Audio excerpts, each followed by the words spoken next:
Okay. Um, Good evening once again to all of you. Thank you so much for joining this session on waste to energy in India, lived impacts, policy shifts, and the politics of waste. I am John Michael.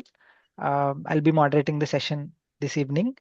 This session is being organized by the National Urban Struggles Forum, Shahri Rashtriya Andolankari Manch, SHRAM, and National Alliance for People's Movements, Telangana, NAPM Telangana.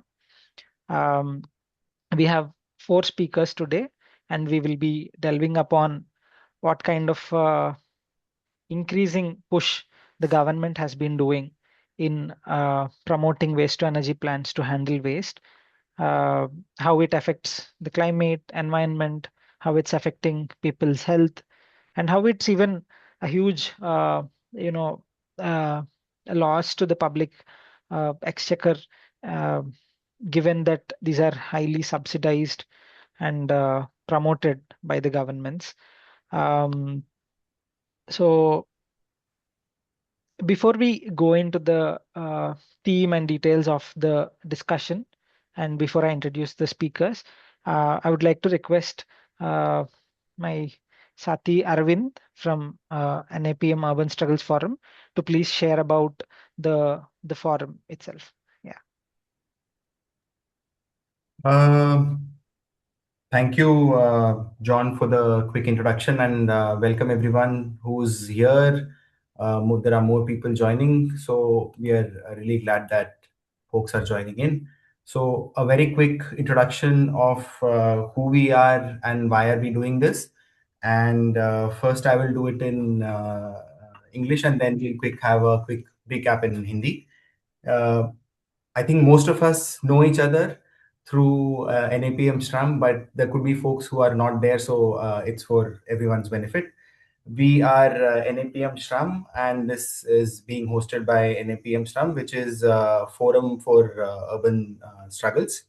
And SHRAM is the short form of Shahri Rashtriya Andolankari Manch, and this is like a munch or a group within the NAPM. NAPM is, of course, as you all know, has many such forums. Uh, the need for such a forum was felt in 2023. I mean, of course, the need was always there, but we all came together in 2023 because what we were seeing in our cities was something unprecedented. The challenge that we were seeing in our cities are or is still unprecedented, and we thought that beyond beyond the specific themes that we work in, some people work in housing, some people work in livelihood, some people work in climate change, but all of this is playing out in our cities. So we thought that beyond these themes, beyond these jackets that we have for ourselves as CSOs, NGOs, people movements, so on and so forth, we thought that we should come beyond all of these barriers, come together and think collectively of what is to be done on the challenge that we face in our cities. And that is how NAPM SHRAM was born. And this was January 2024. That is where a lot of us came together and we had a meeting and we started SHRAM and NAPM. Through the last year, there were many good efforts. I can quickly recount couple. I think we can have a debate on that later. There were many manifesto efforts that were taken out in different states.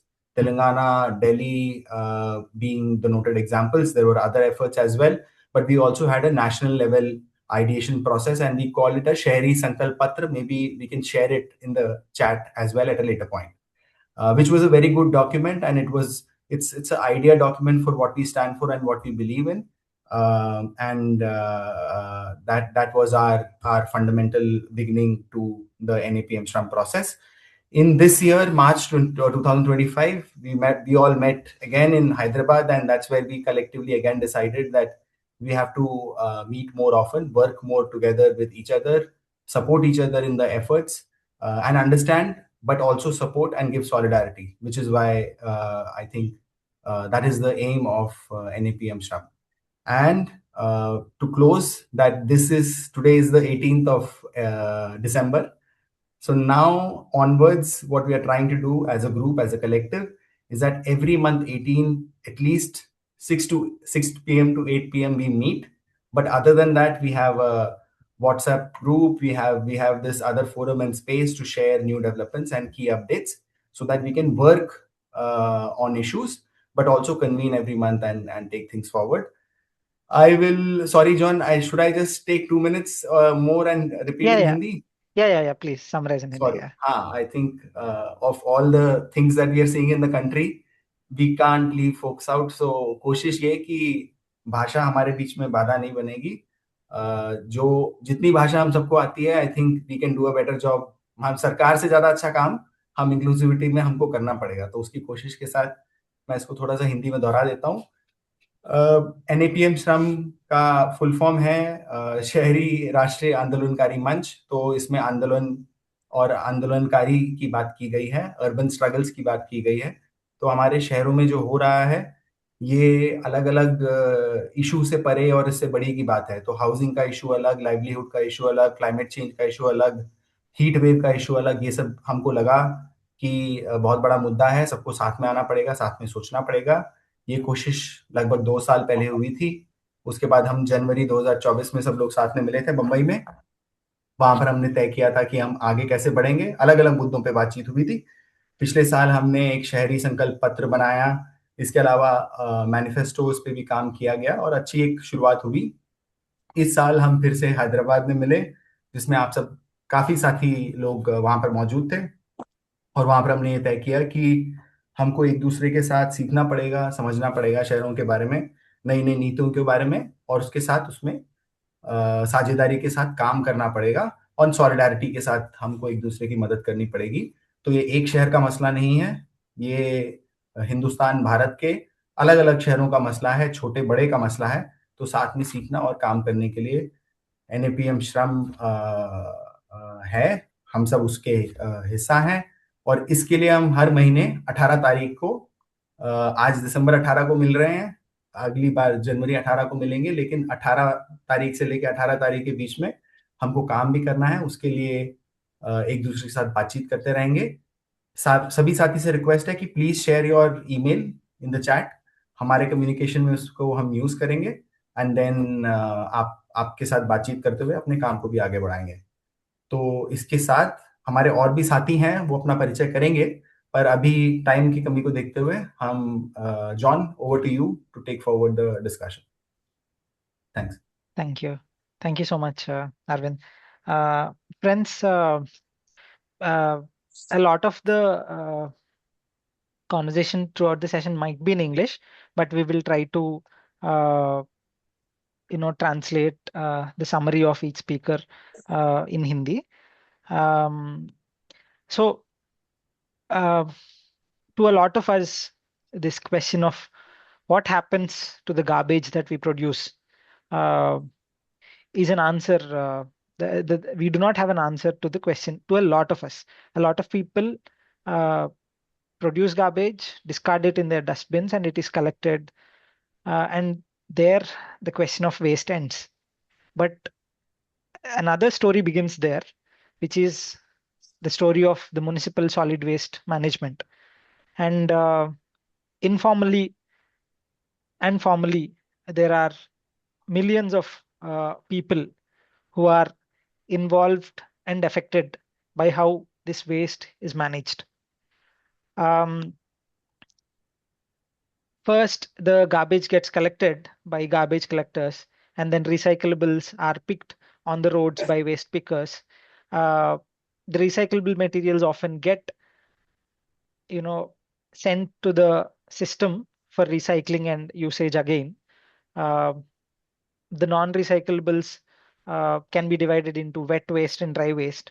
Uh, there are methods like composting, biomethanation, etc., which manage and process this wet waste.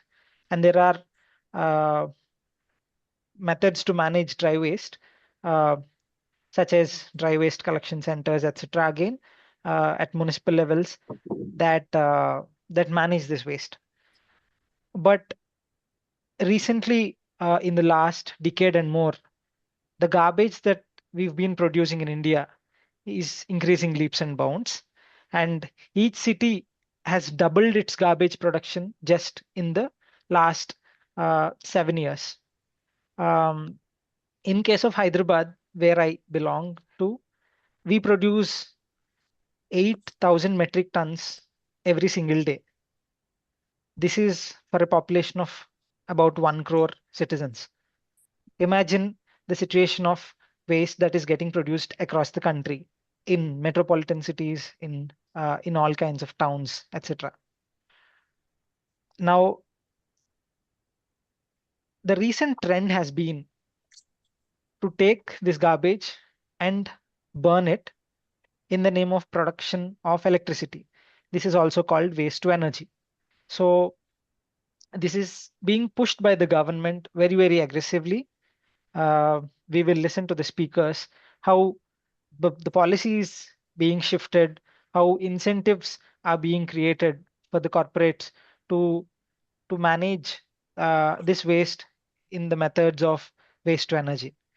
Um, this session will go into the depths of where did this problem of waste begin, what is happening to the waste, where this waste is ending up, um, and how the waste that ends up in landfills is affecting the communities, the health of the communities, the environment, etc.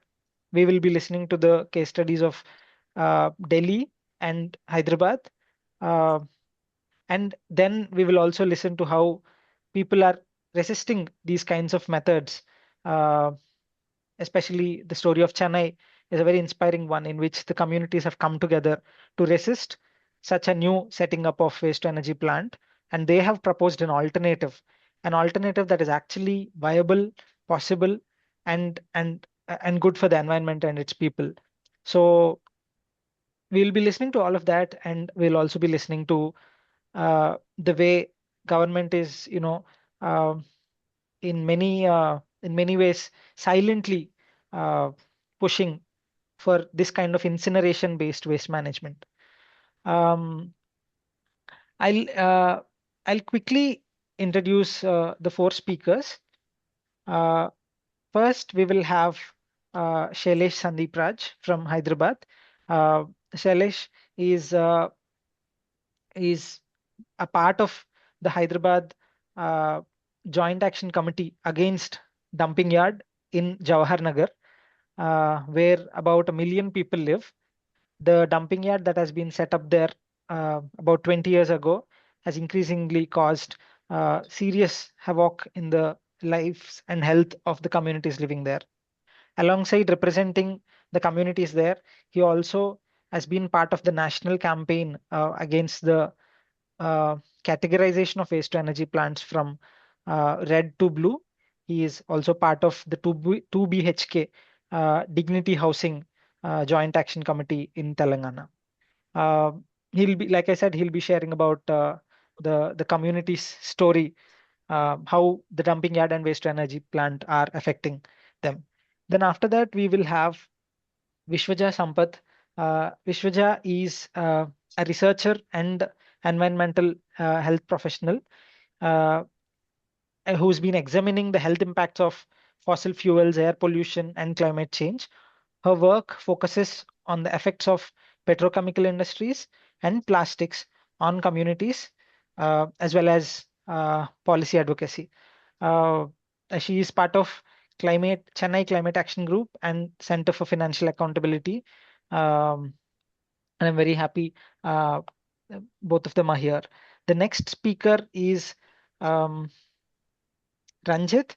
Ranjit is an environmental journalist who covers issues of development uh, and environmental damage. He has held senior positions in the United News of India and the Inter Press Service news agencies.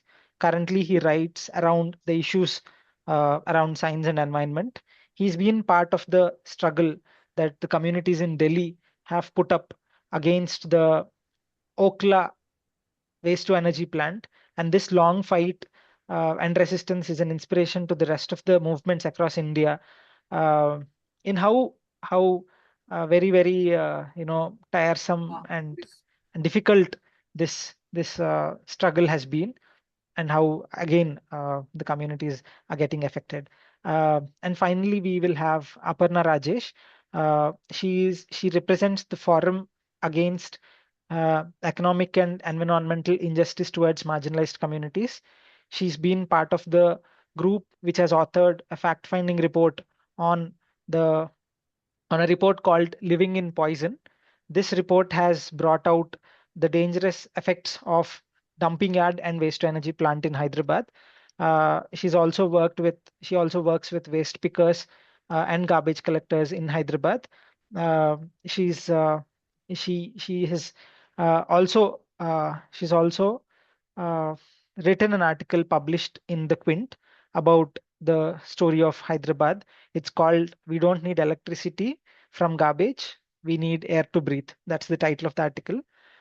She's written in Quint about about the waste to energy plant. So once again, I thank all of you for joining. About 50 people are here. We are very glad that all of you have joined. Each speaker has about 15 minutes. Um, Once the time is coming to an end, I'll send a personal message to the speakers. Um, and once all the four speakers have presented, we will be listening to, we will then open up the session for a Q&A. Feel free to share your introductions in the chat. Um, and with that, I, I request Shailesh Sandeep Raj to please share about the story and the struggles of Hyderabad. Thank you. Yeah, thank you, John, and thank you everyone for giving me this opportunity. Well, once again, I want to introduce myself. I am Sandeep, and I live at Jawahar Nagar, and I really live very few meters away to this dumping yard. And इधर हमारा जिंदगी कैसा गुजरता बोले तो don't mind if I speak in Hindi is Yes. It okay Yeah, please. Thank you so actually मैं यहाँ dumping yard से बहुत करीब में रहता हूँ यहाँ का लोग जो है ना कैसे स्ट्रगल कर रहे क्या है इन लोगों का problem and how they are living their livelihood what is the basic problem that they are facing these are all things that are clubbing out and first of all I want to thank you everyone for the mainly youth they are thinking about what is happening to our future really अभी आप John साहब आप और दूसरा भाई साहब परवीन जी आपका जो चेहरा मेरे को दिखा है I appreciate you into the future that our जो हमारा भविष्य है वो खराब नहीं होना बोल के आप लोग ये पूरा आप अरेंजमेंट करके हम लोगों को एक साथ जुटने के लिए आप एक कोशिश मैं really I will appreciate this one but I want to share you what the public are facing here. In previous years, at 2017, I have taken land over Karmika Nagar. Basically, it is attached near to Jawahar Nagar dumping yard. So then this area was like a garden.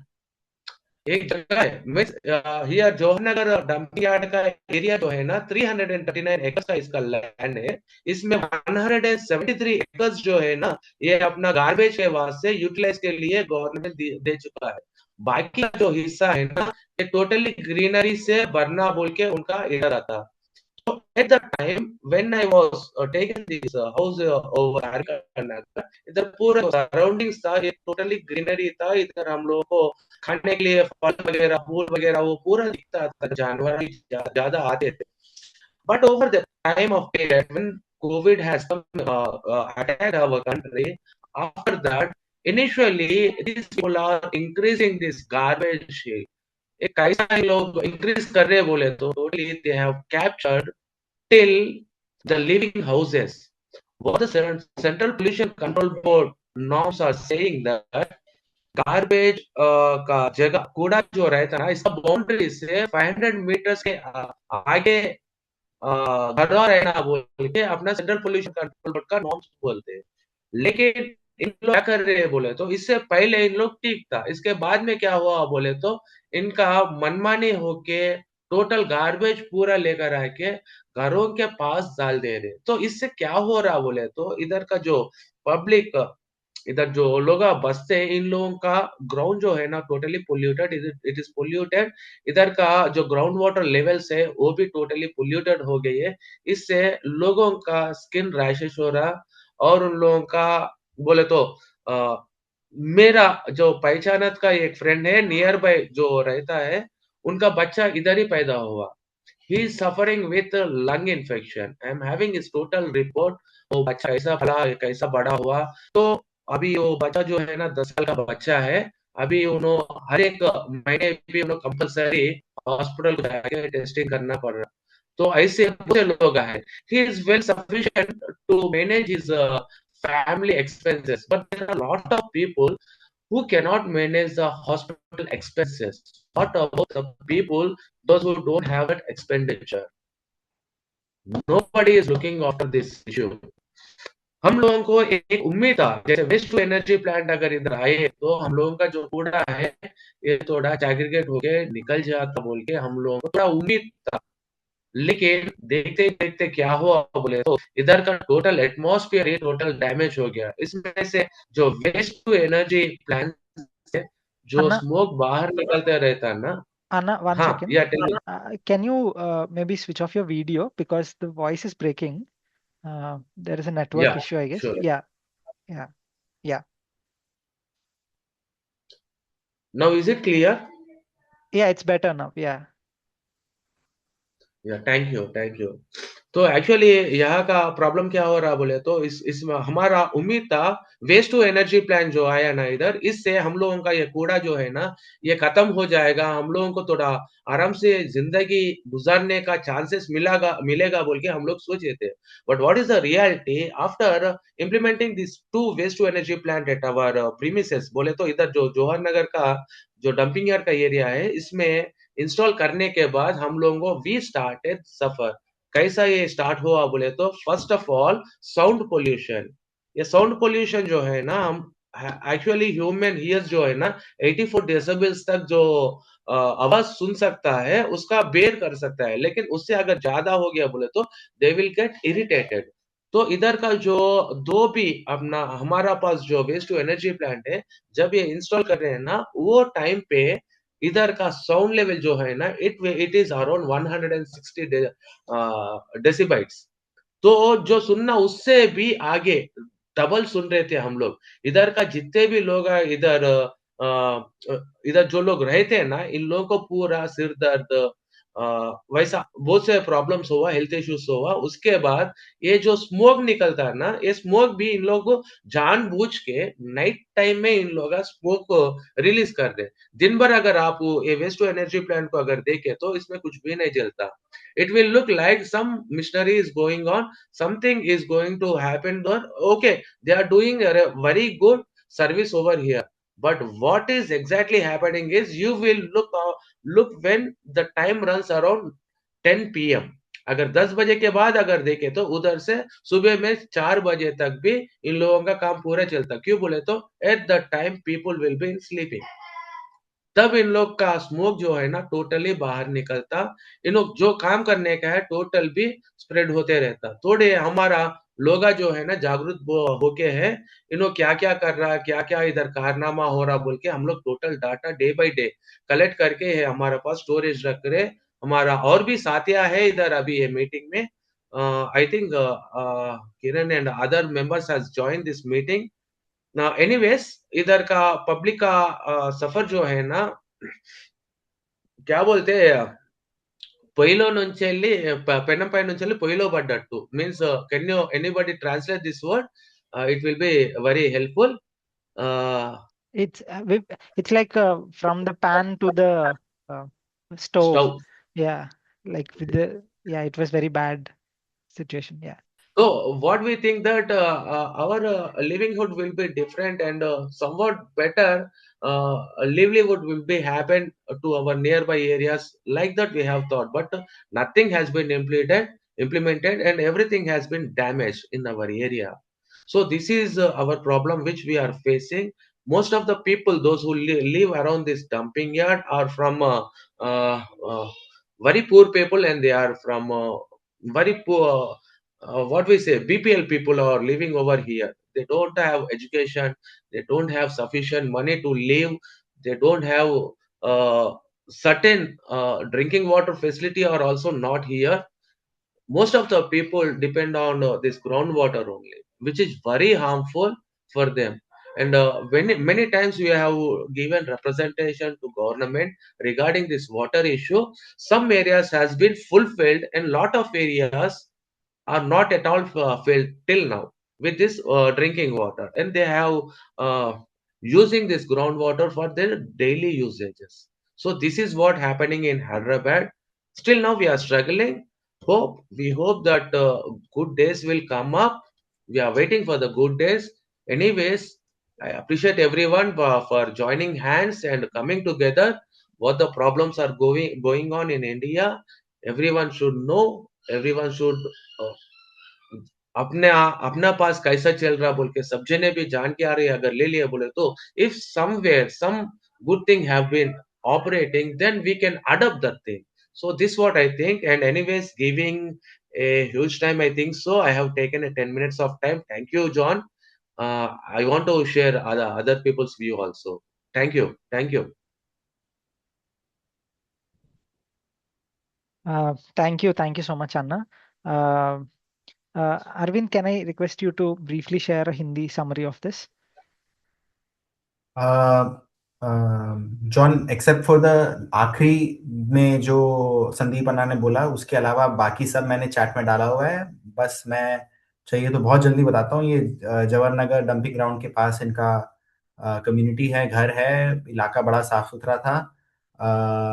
वहाँ पर ये waste to energy plant 2 लाए गए। जब लाया गया था तो सभी को ये लग रहा था कि लोगों के लिए अच्छा होगा, ये जो कूड़े का पहाड़ है वो कम हो जाएगा, ऐसा करके वेस्ट टू एनर्जी प्लांट को वहाँ लाया गया था। पर जो बहुत जल्दी एहसास हो गया कि वो गलती थी। लोग समझ नहीं पाए थे, क्योंकि अभी वहाँ पर मसला सिर्फ कूड़े का नहीं है, वहाँ पर मसला आवाज़ का है। हर दिन आवाज़ करता रहता है, 110 डेसिबल से ज़्यादा का आवाज़ करता रहता है। और ये कूड़ा कहते हैं कि वेस्ट टू एनर्जी में पोल्यूशन नहीं होता, धुआँ नहीं निकलता, लेकिन ये पूरा काम रात में करते हैं और उतना बहुत बड़े मात्रा में प्रदूषण फैलाया जा रहा है। और सुबह देखें तो उसको पूरा बंद करके साफ-सुथरा रखा जा रहा है। तो इन्होंने एक उदाहरण दिया कि कढ़ाई से आग में जैसे लोगों को डाल दिया है, वैसा ही कुछ सिचुएशन है जवाहर नगर के आस-पास के इलाके का, और वो इससे काफ़ी परेशान हैं। लेकिन वो अभी जागरूक हैं, इसके खिलाफ लड़ाई कर रहे हैं। कोशिश उनकी ये है कि सभी से जानें और आगे की इस लड़ाई में वो कैसे आगे बढ़ें, तो दूसरे शहरों से भी जानने की कोशिश करें। ऐसा कुछ करके संदीप जी ने इसको अपना समराइज़ किया। John. Okay. Thank you so much, Arvind. Thank you, Shailesh Sandeep Rajanna, for sharing the lived realities of the communities of Jawahar Nagar in Hyderabad. Uh, Friends, actually, like I mentioned, the 8,000 tons of garbage that gets produced in the city, it is taken from the across the city. It goes just to one place, which is Jawahar Nagar, and there they just keep piling it up because the capacity of the waste to energy plants is so less that it cannot handle even 1/4 of the garbage generated per day. So they just leave it there aside, let it dry a bit, then they put it in the furnace where the waste gets burnt. And when the waste gets burnt, it produces heat, right? And with turbines, heat and steam, and with turbines they generate electricity. So that's the technology. And Sandeepan is saying that it is about 9,500 tons per day. And all estimates, including government estimates, say that it can the garbage that gets produced every day in any major city is only going to double in the next few years, uh, given the amount of plastic production, given the the usage of non-recyclable, very environmentally unfriendly materials. Um, so. Like I was mentioning, the report that has brought out the conditions of the people in Jawahar Nagar has shown what kind of uh, dangerous health conditions people are going through. It's not just skin issues that one could see externally. internally people are facing a kind of exhaustion that they haven't faced earlier. Uh, some of the scientists who've joined us in organizing press meets about this have shared that this can affect people and their reproductive health itself in the long term. So this is just smoke that's visible, but the invisible impact that this is putting on people, communities, and their lives is very, very extreme. But we often wonder if you could just segregate the source, the waste at source, maybe it might be useful. Maybe if wet waste and dry waste is separated, that can solve all these problems. Or there are people who think that we can use the plastic that gets generated, that gets used in laying roads or making handbags, or there are so many ways, right, that we see on social media how people are creatively using you know uh, these kind of plastic materials, um, and we think that these are great solutions. But if we really pause, reflect, and question whether these can actually um do any change in the way we can handle garbage, we will be coming. We will see that the truth is really harsh. That no plastic roads or no plastic fashionable handbags can really solve the plastic problem. Uh, to share to share things uh, about the plastic itself, petrochemical industry, the kind of discrimination that communities go through because of industries such as these. Uh, we have with us Vishwaja Sampath. Um she is she's a researcher at Center for Financial Accountability, and she also represents Chennai Climate Action Group. I request Vishwaja to please share her presentation. Thank you.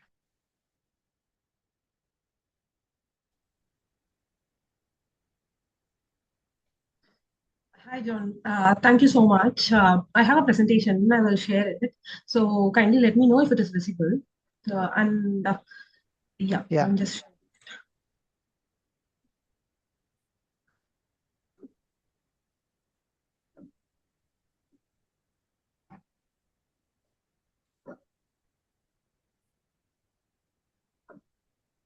a minute.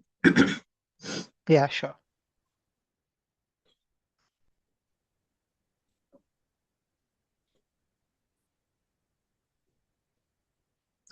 I had it ready, but then final minute glitches. It's okay. Yeah. Okay.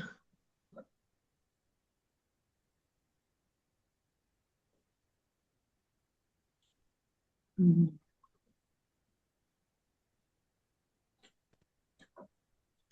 Can I share it with you so that you can? Yeah. Please. Yeah, Okay, I'll share it's it. not happening. I don't know. Some error is coming. Yeah, Sorry. yeah.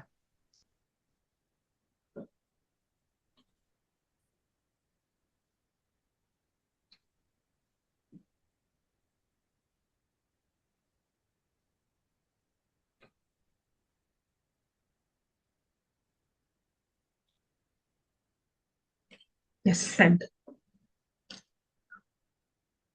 Okay, so while we wait for John to share the screen, I would like to say that in Chennai, we don't have a WTE, like waste to energy yet, but then there is a proposal, a strong proposal, which is being pushed by the government, especially the Greater Chennai Corporation. Like how Sandeepana and then John mentioned, the important point why WTE is being pushed or like sold to communities or sold to people is that we cannot deal with the waste or the waste, historical waste, the legacy waste are getting piled up in the garbage like dump yards, and then it is causing problem. The visible issue of crossing these waste is a problem. However, there are a lot of like technical fixes that is being proposed to deal this waste. So as John mentioned, I'm Vishwaja, so I represent Chennai Climate Action Group, CCAG, and also Center for Financial Accountability, CFA. So I'm not going to go into the details of the technicalities like how WTs are functioning or what should be done, etc., etc. But then I'm going to share purely the experiences from the ground, being a part of the campaign that is going against the waste to energy project that is proposed in Chennai. You can move to the next slide. Yashmija, I only got an image. It was not a Really? PPT file. Yeah. Okay. Okay. Just a minute.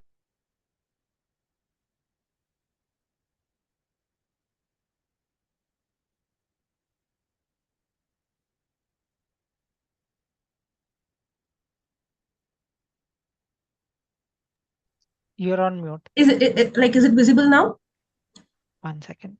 Let me stop sharing. Can you try sharing it now? I am sharing. I mean, it's already. Yes. We can see your It's screen, visible. Vishwanath. Yes, Okay. it is visible. Sorry for this glitch. I didn't expect this, but yeah. Moving on. I wanted to talk about the Chennai's geography itself in first place, to talk about how environmental discrimination plays in all these proposals. So, highly polluting industries. So, especially the red category industries. Unfortunately, now WTE is classified into blue category industry, but then it has high pollution index and it is high polluting industry. So if we take the map of Chennai development, like CMDA map of Chennai, so this is what, like, people would have seen the Marina Beach. So Marina Beach can be the landmark from which I can just run it up north. So during colonial time, there was this white town, black town discrimination in Chennai, and then till date it extends, and then it is in practice, but then in modern ways, like we can see how roads are constricting when we travel north towards the northern part of the Chennai city, and then how it is cluttered with a lot of highly polluting red category industries, for example, thermal power plants and etc. etc. So if you notice carefully, here's the dump yard, like one of the largest dump yard in the city, which is Kodangio dump yard.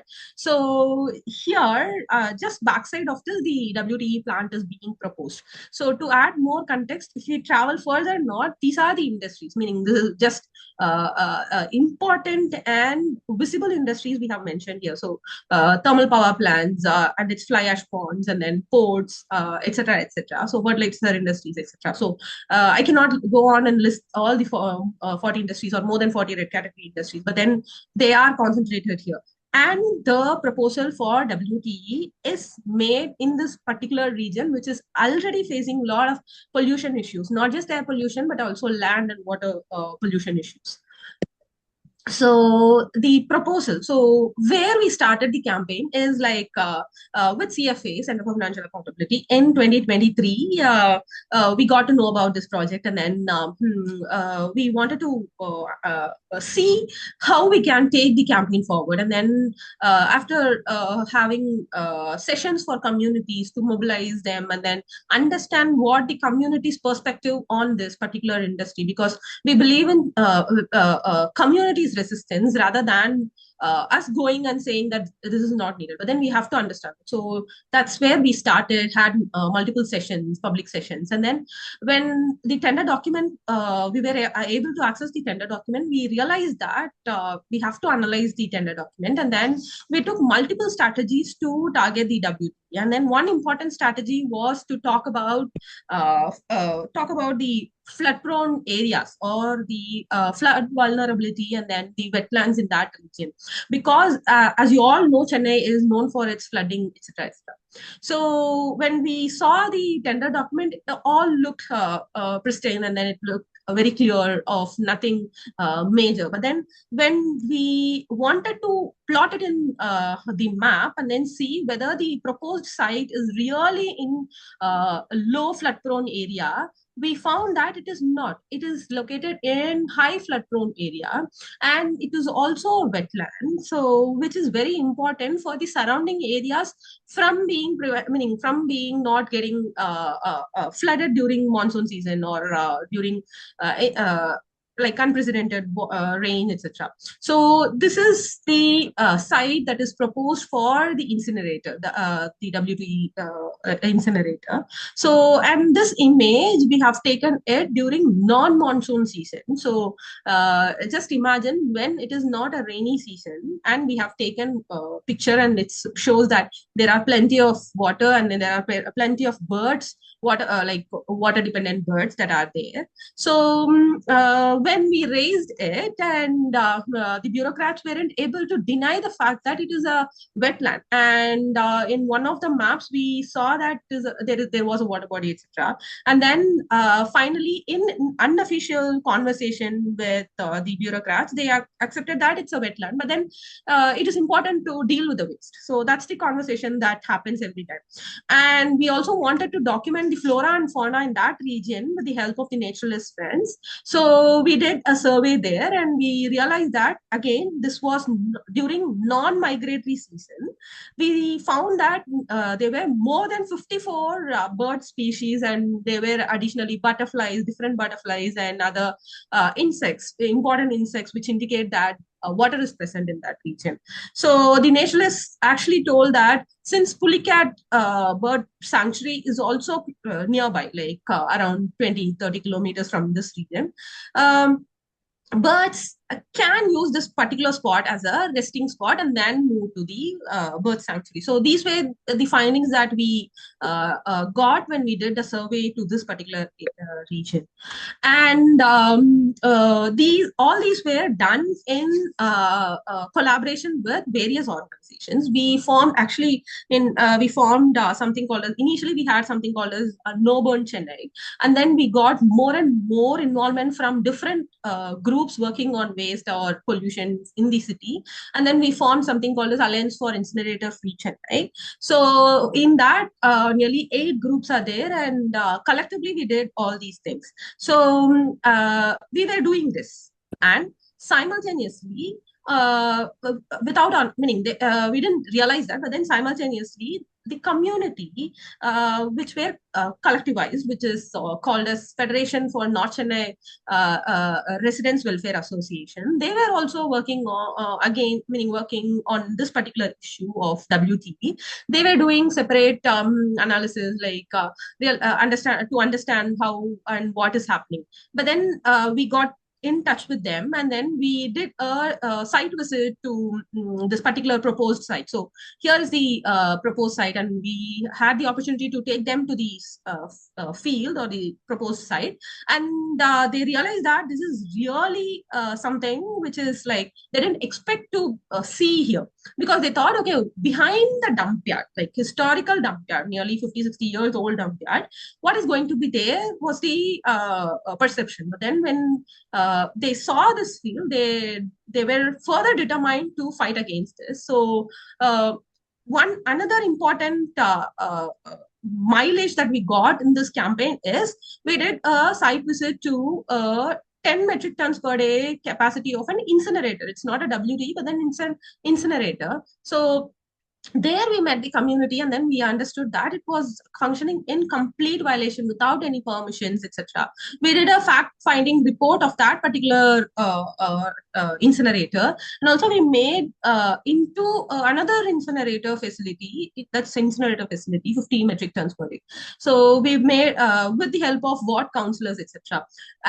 So in that, after that particular fact-finding report, entire media started covering about that issue. And then our question was like, if you're not able to deal with 10 metric tons per day of a waste, how are you going to deal with 2,000 metric tons metric tons waste per day? So that was our fundamental question. So continuously we were bombarding with continuous like strategy. So we put the Greater Chennai Corporation on spotlight. They were made to respond to many of the things, but not in the way we expected, but then in different ways. So we did community delegations with representative letters from the community or from the Alliance for Incinerator Free Chennai, and then submitted it to the Greater Chennai Corporation, mayor, commissioner, additional commissioner of health, because he was heading the committee for tender committee, which was granting the permission to which was for the WTE proposed thing. So, and the Federation for North Chennai Residents Welfare Association, they organized large-scale conferences where we shared about the impacts and how it can impact people's health, etc., etc. And they announced that they will organize human chain. Meanwhile, we had this opportunity of cross community knowledge sharing, because what happened is the delegation, the official Greater Chennai Corporation delegation with nearly 21 councillors and mayor and commissioner, they made visit to the resustainability or commonly understood Ramki incinerator facility in Jawahar Nagar, saying that it's a like state of art technology and there is no pollution, zero waste that comes out of this, etc., etc. Immediately, what we did is community from Chennai. They wanted to make a visit to this particular Jawahar Nagar area with the help of John, Richard, etc., etc. And then we also had the opportunity to meet Sandeepana and other community members. You can see from this photo. So during this, the counselor who attended the official delegation was also part of this unofficial or the campaign part of the delegation. In that, he said when he was going in the official delegation, he just saw a very clean, complete green belt area with a lot of trees and things, and there was no doubt of like this is causing pollution. But then when he came for this particular visit with the other comrades, he understood that this is real problem. So that was again reported in news articles, etc. And another important thing which I missed to add here is like resustainability or World Bank. They supported like a set of Greater Chennai Corporation bureaucrats for their visit to Paris. There is one WTE there. So to say that in Paris city, people live amidst the WTE without any problem. But fortunately, we were able to get in touch with Zero Waste Europe group and then 3R collective who are placed in that particular area. They sent representation letter to Chief Minister, Greater Chennai Corporation, etc., saying that even chicken eggs here have heavy metals and then dioxins and fluorides in their eggs because of the pollution that is being emitted from that WTE. So, and simultaneously, we did community mobilization and action. As you see, like we had around 8,000 to 10,000 people who joined us for the human chain protests. And simultaneously, during one of our delegation meeting with the Greater Chennai Corporation mayor, what she said is, okay, you are saying that WTE is a problem. You don't want WTE. So what do you want? If you want something, please let me know. I will also bring in commissioner for the meeting. You can present us the alternative and we can reconsider this project. So we took it really seriously. We didn't see it as something she just said on a walk, but then we took it seriously and we developed this. Nearly 3 months was spent in this, and we call it as like India's first people-centric zero waste city park. Sorry. Because each and every proposal or things that we have made, we consulted experts who have been working on zero waste cities, but also every proposal here has the consultation that were made with the community members also. They were in each and every page. So I will share the link in the chat box, but meaning I'm not taking more time in presenting it. But at the end, what was shown or projected as a mammoth problem, here we said that at the end, the nearly 7,500 metric tons of waste is generated every single day in Chennai city. But then in that entire waste, we had to deal only with around 160 metric tons of waste per day. for that also we were able to put solution in this particular document. So in that case, we went and met like Greater Chennai City mayor, and the federation had the opportunity to meet the CM and then presented this Green Chennai initiative document. And we also wanted to take this to the community and then sensitize community about such and such plan, because we also understand that building narrative among the community is very important. So after all these, there are fight that is happening, and government has said until 2026 elections, that is in April or May 2026, there will be the election. Until then, they have decided to put a pause for this and not stalling it, but then just pause. So the fight will be on, but then meanwhile we are also working on this blue categorization thing across the city with youngsters, children, and other activists in the city. So with that, I'm ending here. Thank you so much. If you have any questions, I'll be happy to take it. Thank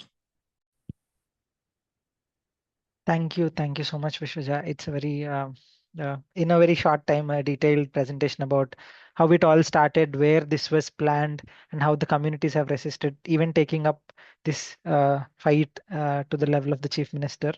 In fact, the fight of Chennai communities has been very inspiring for all of us in Hyderabad and from across the country in our own fight against these kind of false solutions that are financially unviable, that are, portrayed in a certain way. Like Vishwaja was saying, if you come to Hyderabad waste to energy plant, there is one way, there are two gates basically. One way you have all green pastures.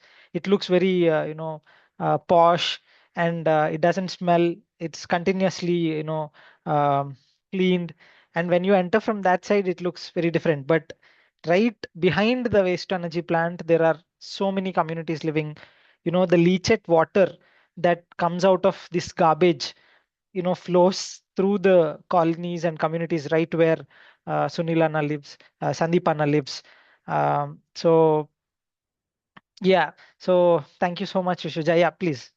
I'm so sorry. I just wanted to acknowledge one important thing, like how the Jawahar Nagar folks and you all actually rendered solidarity during this cross knowledge, I mean, cross exchange kind of a thing, because during that particular time, you also among all other work you had, like especially the deforestation that was happening in the Hyderabad University or etc. So you released that fact-finding report of Jawahar Nagar WTE, which again was an important turning point. So I wanted to acknowledge that thing here. Thank you so much.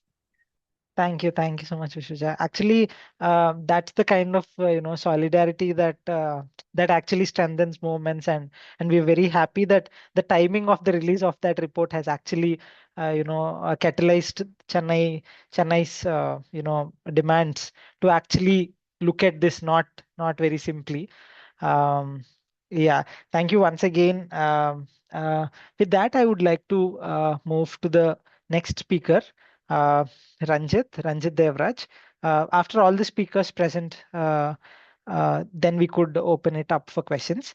Ranjit Devraj is an environmental journalist covering issues of development. He regularly writes on science and environmental issues. Uh, he's actually been part of the movement of the communities around the Okhla waste to energy plant in Delhi.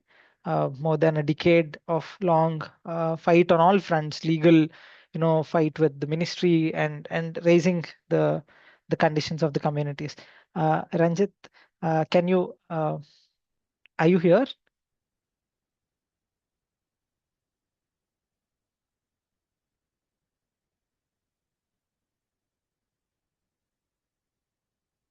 Ranjit, yeah.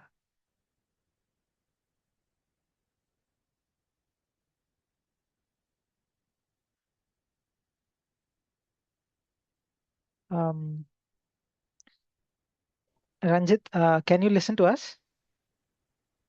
His mic is on mute. Um, You. Yes. video. Can you Yes, see me yes, now? yes, yes. We can see you now.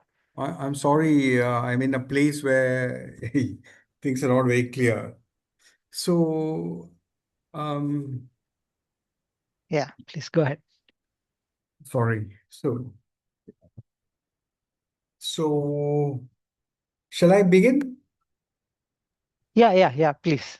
Yeah, basically, look, I'm based in Delhi, of course, and I happen to live near a waste to energy plant, and this was started about 15 years ago.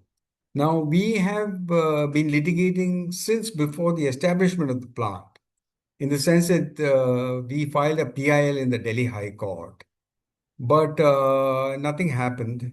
We chased it through it was transferred to the National Green Tribunal, and they didn't give us a favorable verdict. So we have appealed to the Supreme Court, and the Supreme Court appeal has been running for 5 years now. And in the meantime, the plant has been expanding. It started with 1,600 tons per day, and now they're looking at 3,000 tons per day. They're already doing 2,000 tons. Now, we had asked for the plant to be shifted to a suitable site because there is no landfill near this plant. The rule says that you must have a landfill next to your WTE plant. Now, there's no landfill. So we said, please shift it to the nearest landfill. That did not happen. Instead, they built another plant near the landfill and they retained this one, with the result that within the southeast district of Delhi, Delhi's many districts, 4 or 5 districts. So the southeast district actually has two waste to energy plants with a combined capacity to burn 6,000 tons of waste per day.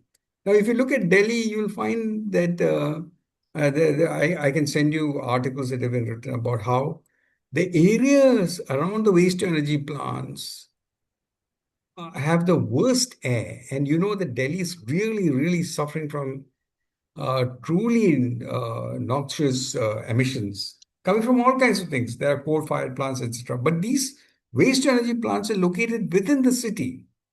Now, the problem here is that in our case, we said that you can't put this such a plant within the city because these are red category plants.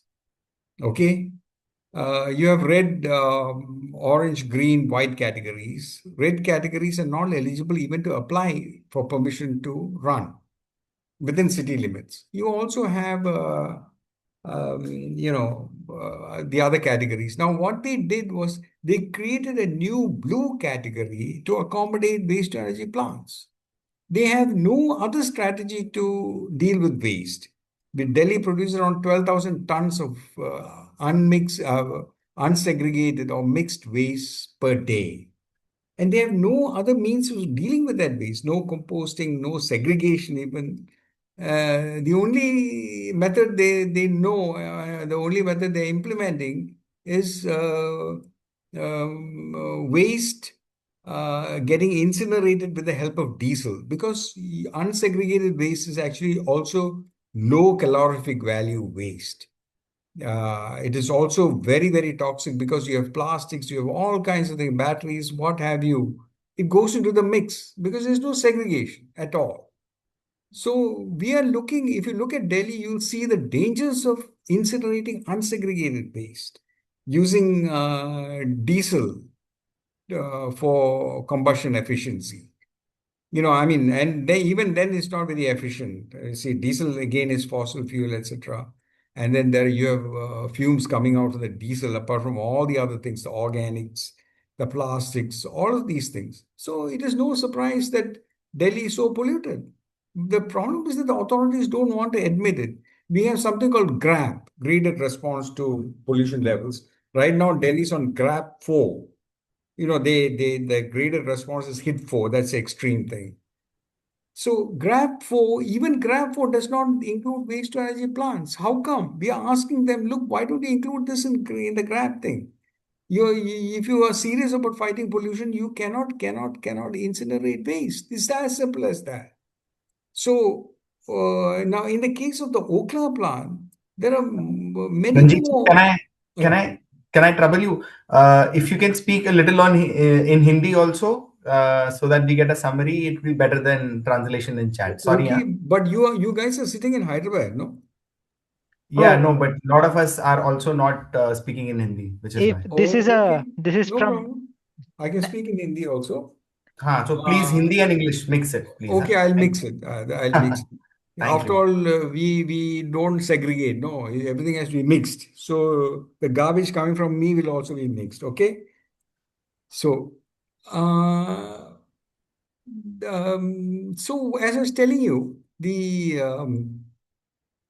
have no. The problem here is that uh, this is the model of dealing with waste that they have for the whole country, the whole of Delhi at any rate. I mean, I can't speak for the other cities, but Delhi now has 4 waste-to-energy plants, all of them employing the same method, and they have another 4 being built, also the same method.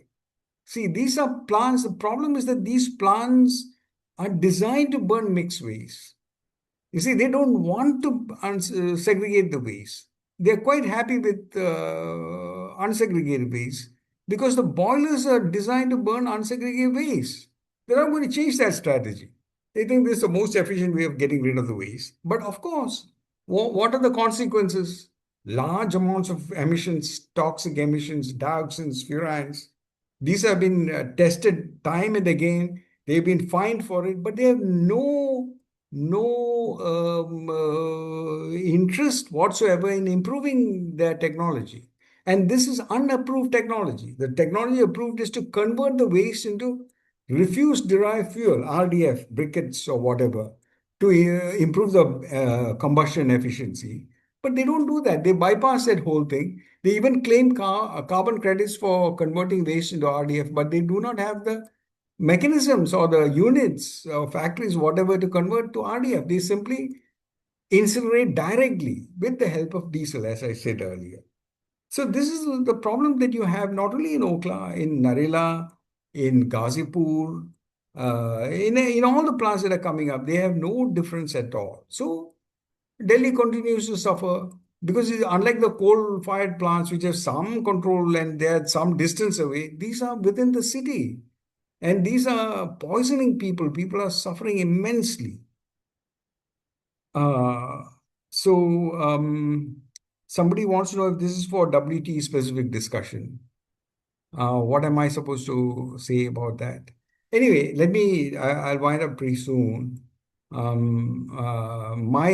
can only speak about WTE plants because I also served on a Supreme Court committee on waste to energy, on waste disposal. And I specialized I was tasked with looking at the incineration part. And Delhi has 4 incinerators, and Delhi is important because it's the national capital. What happens in the national capital is what's going to happen elsewhere. I mean, they're touting this as the best way to deal with waste. They're pretending that there are no complaints. Well, this is an urban issue, Arvind. I mean, this is a prime urban issue. I mean, I can't think of a greater issue than urban issue than the disposal of waste, the disposal of 12,000 tons of waste. They have no, as I said, they have no other method. And if you look at Delhi today, the AQI is something like 600, 700, 800. They have even changed the parameters. They're changing the goalposts. Once if there's a problem with the WHO classification, you change the classification. You fiddle the stats, but people are suffering. They're trying to say that, look, I mean, there were demonstrations in Delhi. People were arrested for complaining about bad air. So we are in an impossible situation. And I'm not saying something that is earth shattering. You can come to Delhi and see for yourself what is happening there. You can visit these plants if they allow you inside. These are conducted in great secrecy. The only time they were being shown was when I was at that committee. I managed to get in and see what's going on. That they've changed the technology without permission. They've cited the plants in violation of the master plan of Delhi. they have say, against the MSW 2016, which requires plants to be located next to a landfill. Now, if you don't have a landfill near you, where are you going to dump your ash? So that is the other thing. When you talk about urban issues, you're creating an urban issue here by producing large amounts of ash, which you don't know what to do with. Where are you going to dump this ash or the leachate? So you're talking about multiple problems here. If you have any questions, I'm willing to answer them because it's a vast subject. Delhi alone is a vast subject, but Delhi is important because what happens in Delhi is what's going to happen. Let me speak in Hindi. जो दिल्ली में जो हो रहा है वो सारे जगह में ऐसे ही मतलब स्प्रेड हो जाएगा. ये है मॉडल. ये कह रहे हैं कि सरकार कह रहे हैं कि ये इसके अलावा कोई मेथड एफिशिएंट मेथड है ही नहीं, है ना. ये प्रॉब्लम है. तो wherever you are, whatever, please make sure that these monsters don't come up near you, because when you burn thousands of tons of unsegregated waste, I don't have to explain how terrible the consequences are. Okay, that's all I have to say. Thank you. Thank you so much, Ranjit. Um, uh, very alarming suggestion, because the government is really trying to expand waste to energy based incineration based waste management across the country. In fact, the new solid waste management rules, the draft of 2024, also aggressively push for it. The government rules really are slowly being relaxed to give a free hand to all these uh, managements that run these waste to energy plants. Um, Thank you so much, Ranjit, for sharing the the way it has been affecting Delhi, and how massively this kind of infrastructure is being expanded against an even increasingly proportionate garbage that's rising every day. Um, Friends, with that, we will move to the final speaker for the day. Uh, Aparna Rajesh is the final speaker. Uh, she represents the Forum Against Economic and Environmental Injustice Towards Marginalized Communities. Uh, she has been working with waste pickers and garbage collectors in Hyderabad, and has authored an article on Quint that's called "We Don't Want Electricity from Garbage. We want air to breathe." That's the title of the article she wrote on the Quint about Hyderabad's waste to energy plant, and she's also is one of the co-authors of the fact-finding report that has placed in public domain the kind of pollution, water pollution, air pollution, health issues, and the way livelihoods are getting affected of the communities. But in this session, she would be talking about the way government is seeing this, the way government is promoting this, and how future can be. I request Aparna Rajesh to please present. Thank you, John. Am I audible? Yes, yeah, Okay, I'll share a PPT now. yeah. Is it visible? Yeah, it's visible. Yeah. Okay, thank you. So, good evening, everyone. Thanks to the previous speakers who have shared the experiences of WTEs across different places in India. And WTEs, like our movement where a lot of us are a part of, has been saying are being pushed as a green solution to the waste problem. But the reality is that it's just doing the opposite of what it's promised, and even worse than that. And now, especially in the last 2 years, we are seeing that the government is bringing some formal shifts in its policies, and it's trying to legitimize these WTE plans across the country. So I'll be talking about 3 such policies that government has been trying to bring in from the last 2 years. One second.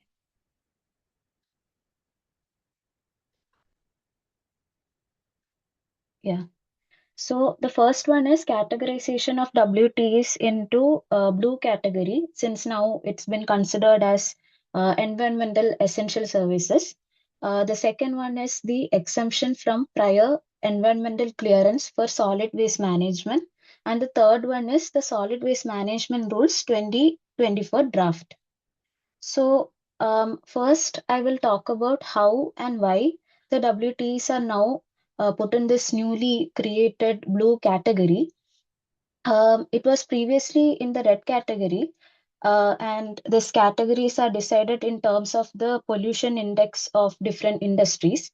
The categorization of the industry started off as a way to regulate the pollution from these industries, and it helped the Central Pollution Control Board and the pollution control committees to basically streamline the regulation, monitoring, and to make decisions accordingly.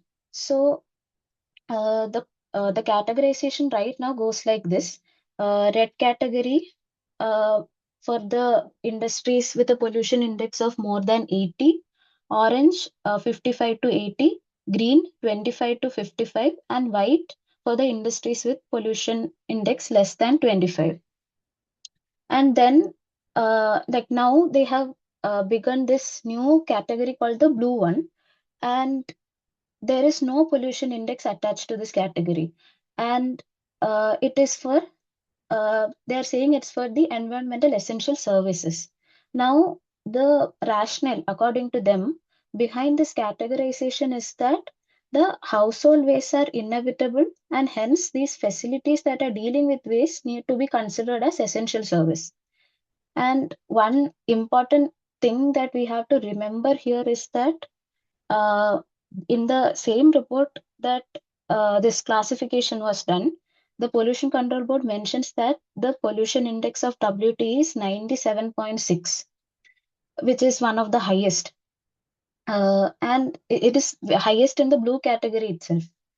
What this categorization means is that these units will get 2 extra years of consent validity, and these industries will have to just do self-assessment and do their own scores. That's all. Now, the problem here is that, like for example, in Hyderabad, even when the WTs were under the red category, it wasn't monitored even once in the first 4 years of its operation. And 2 inspections were done only in the fifth year. And the while it is mandated that there should be an inspection every 6 months. And the Telangana Pollution Control Board also washed its hands off of it, saying that their inspection is faulty and gave it to a third party. Now, this obviously raises credibility issues even when the government is doing inspection, and we can only really imagine how it will be if these private players are to self-assess these plans. Another aspect related to this categorization is that it dilutes the stricter scrutiny and monitoring and the compliance conditions that were there earlier with the red category. And with the WTs emitting these hazardous toxins and heavy metals, causing this adverse ecological impact. I mean, even the Pollution Control Board has documented the harm of WTs while they were studying these plants in Delhi. So even after that official awareness about it, the blue categorization or coming up with the category, coming up with this category is nothing but a gross misrepresentation of the risk profile of WTs. Now, the second measure that I wanted to bring here is the exemption from environmental clearance. So basically, in the Environmental Impact Assessment Notification 2006, there was this item 7.1, which had outlined the 4-stage prior environmental clearance processes for new projects. And these were applicable to category B projects. And it had outlined the steps of scoping, public consultation, and appraisal. And solid waste management was a part of this category. Now, as per the latest update, this item is removed and therefore exempts the common solid waste management facilities from prior environmental clearance, which had included WTEs.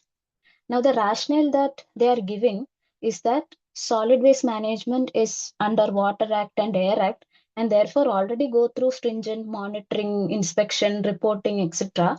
And hence, to encourage environmental essential services, need to be exempted from environmental clearance. And another point they make is that these facilities add value addition by producing byproducts, promoting circular economy, and therefore sustainable development, and that environmental essential service is crucial for public health and pollution control. Now, with this exemption, the government is basically just giving green flag to more pollution. And one really important aspect with regard to this move is that there has been no public consultation sought out, even though it is mandated under EIA. Now, the facilities that have social and health costs on its citizen, it's not even given a chance to go through any democratic practices. And one should also realize that this is in the context of like different kinds of protests that is happening against these landfills and WTEs across the country.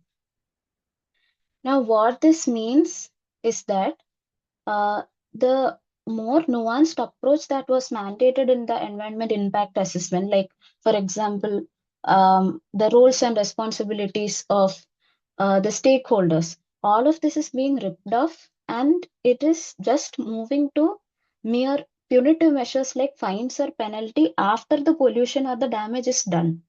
And that too will come to light when the pollution is officially noted, which is not the case in most of the cases. So this kind of brings a shift in the philosophy of the regulation patterns itself. And here the question of whether a project is good or bad for the environment, or looking into different alternatives or better alternatives, and any kind of such preventive approach is completely taken away with this removal of the need for environmental clearance. Now, the third measure that I want to bring in is the Solid Waste Management Rules 2024 draft. So in this draft rules 2024, there is a lot of dilutions and vague terminologies and aspects that promote WTs very aggressively. It mentions decentralization, and in the name of decentralization, there is a real push for new plans in different parts of the country. Already there are like the state governments are making huge plans for this, and here in Telangana especially, recently Telangana Rising Global Summit was there, and they were displaying all these models in that summit, and they were proposing different plans for introducing new WTs across the state, especially in Hyderabad. It is mentioned in their vision document. So this new draft rules is promoting new WTEs in the country. Another critical point that is to be noted is that in the 2016 solid waste management rules, there were notes on the important regulations regarding the WTUs, like for example, temperature regulation or regulating the content of flue gas, about order, etc. So in the 2024 draft, these notes are totally absent. There is no mention of it anywhere. And another thing is also that the government is actively, in the rules, there is active incentivizing of the WTE plans, like through subsidies, through certificates, power purchasing agreements, etc. And again, they are promoting WTEs. For example, the energy from this is far more costlier than that of solar or wind energy, and plus the government subsidizes the operational costs as well.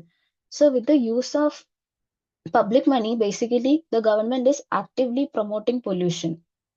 Now, these three moves that I have mentioned now, the blue categorization, the environmental clearance exemption, and the solid waste management rules draft 2024, all of the ambiguities, the confusions in the terminologies, and or the lack of public consultation in all these measures, they really fit together well with each other, all these. And it's a very planned, it looks like a very planned way for the government to really bring into effect a huge shift in the environment governance itself, especially in the case of WTEs.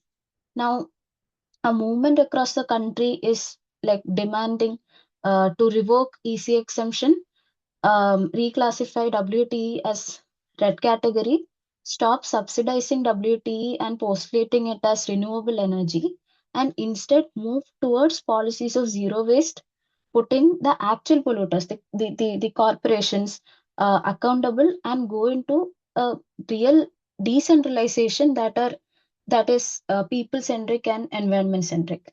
So yeah, this is what I wanted to present. Thank you.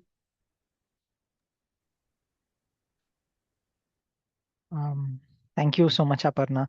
Um, a very detailed, uh, incisive analysis into how the government is actually behind why so much waste to energy plans are coming up, and how silently uh, small tweaks and changes are being done to national policy, uh, so much so that the states and the corporate companies can expand their current capacities and also set up new waste to energy plants. And the ironical bit, as you've shared, is really that now these industries are allowed to, certify themselves that they are environmentally clean, that they're not emitting any harmful substances, which is very funny, because even as you've mentioned, the CPCB report this year has mentioned that all the waste to energy plants in India are above the mandated limits uh, of toxic elements. Um, so thank you so much once again for sharing about the recent categorization of waste to energy plants from red to Can I blue. say something, please? Yeah, sure, Ranjit. You Yeah. know, I just wanted to say that everything she said, Aparna said, applies to Delhi and all the waste to energy plants. In fact, these laws came about because of the protests that we made over the last 15 years. And I would also like to mention that NERI, the National Environment Engineering Research Institute, has, I mean, their research, they're a CSIR group. They have repeatedly warned that you cannot locate these plants in residential areas. They have filed affidavits in the NGT saying that this is the dangerous thing that you're doing, including the method of incineration. Actually, people don't understand this so much that it is a technology that WTE means a whole range of technologies, and they're using the worst type. As I mentioned in my presentation, they use diesel to assist the burning. I just wanted to say that. I'm sorry this is not a discussion, but anyway, I just thought I should mention this. Yeah. Thank you, Ranjit, for adding that point. In fact, um, recently in November, uh, the Bangalore BDD waste to energy plant, the CPCB report showed that even that plant has its emissions are beyond the permissible limits. And people have been saying that, I mean, the governments have been saying that this plant is from Japan and Japanese technology is better. But within Japan itself, between 1995 and 2001, a lot of waste to energy plants have been shut, and India is becoming a dumping ground, sadly, for these toxic technologies. Um, because you've added that point, I would like to begin this uh, discussion. I would like to have a few questions with all of you, and then we could open this up for discussion to the audience. So I wanted to ask you, Ranjit, uh, the government in Delhi recently, last week, I believe, said because the AQI is getting really bad, it's important to curb pollution causing sources. And out of everything, it said it's going to ban tandoori ovens to bring down the pollution. So between banning tandoori ovens, talking about you know b- even odd, and there are a ton of things. In fact, the chief minister of Delhi said, I believe that uh, a new way of calculating waste to energy is be I mean a new way of calculating AQI is being brought up. So interesting how ways of measurements, measuring things are brought up often by the governments. But what do you think? Do you think banning these tandoori ovens or No, any of these things will make a difference? certainly not. They are not even tickling the surface. What is a tandoori thing and what is a waste energy plant that is burning 2,000 tons? Now it's 3,000 tons of waste, unsegregated waste. You see, there is no segregation happening in Delhi. You cannot segregate the waste because of various factors. But the point here is that you are talking about incinerating around 8,000 tons per day in four incinerators as it stands now. You just imagine 8,000 tons. What are a few tandoori chickens? I mean, and this is round the clock. You're burning and in tandoors, they use coal. You see, you don't want to make your food toxic, whether you're cooking tandoori chicken or tandoori roti or whatever. You don't want to burn using dirty fuel. Coal is not a dirty fuel. Of course, it can have the barbecue. They use charcoal actually, which is not toxic. But when you burn waste, you are burning the dirtiest fuel possible. You're not talking about coal or oil or gas or anything. You are talking about household garbage. Every rubbish that you throw into your dustbin goes into that mix, and you're burning it with diesel. So how can you compare tandoori with waste energy plants? You cannot. And as for changing the goalpost, that's what I'm saying. You shift the goalpost. That's what they do all the time. They said we can't trust WHO. I mean, WHO, they have scientists from around the world who determine these things. If you don't want to follow them, that's too bad. You see, they can't measure any AQI beyond 500. And if you look at the American embassy readings, they're showing 700, 800, 900. That means you're talking about an emergency in Delhi. They're shutting down the offices. They're telling people you can't see. The flights are being disrupted. And why? Because there is a certain chemistry between the emissions of your waste to energy plant and the moisture in the air. There is a certain chemistry. I don't want to get into those details, but that is what is causing the smog. It is not fog, it is smog. And if you breathe that in, you're breathing dissolved toxic particles, and which will go right into your bloodstream. And of course, the effects will be after many years of breathing. Or let us say, if you're a pregnant woman, I would say don't live in Delhi. If you stay in Delhi as a pregnant woman during the winter months, December, January, and so on, your fetus is going to be, you're talking about poisoning future generations altogether. And dioxins and Yeah, absolutely. furans are really toxic. They cause genetic damage. They could cause things like autism. Autism has been linked to inhaling these kind of toxins. So it's a Absolutely. joke that I don't know what this CM is trying to say, but she should go and get an education for herself or call in the experts. Who is she? You, as I said, ask NEERI, ask the CPCB, or bring in external experts.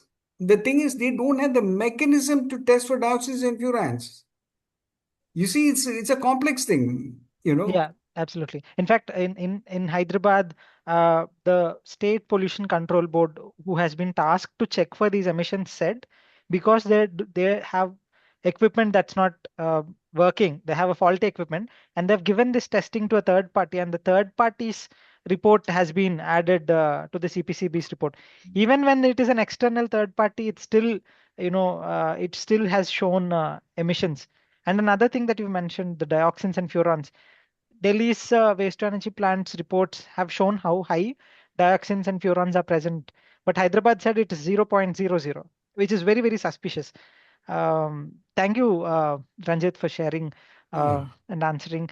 Uh, uh, Welcome. Ask me any question, I'll be happy to answer. yeah. So we have some people. I had some questions, but I think the audience have questions. John, I think Akbar Bhai wanted to say something, and then we have a question by Anshika Gaur, if you can see that. And there was one question in the. I can put it in the chat if you think that's useful. Yeah. Akbar भाई please unmute करके आप बात कीजिए.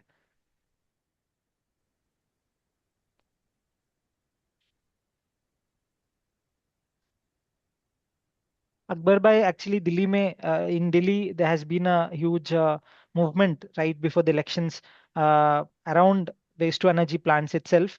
Uh, and Akbar bhai has been a very important part of that. He represents the waste pickers and Basti Suraksha Manch from Delhi.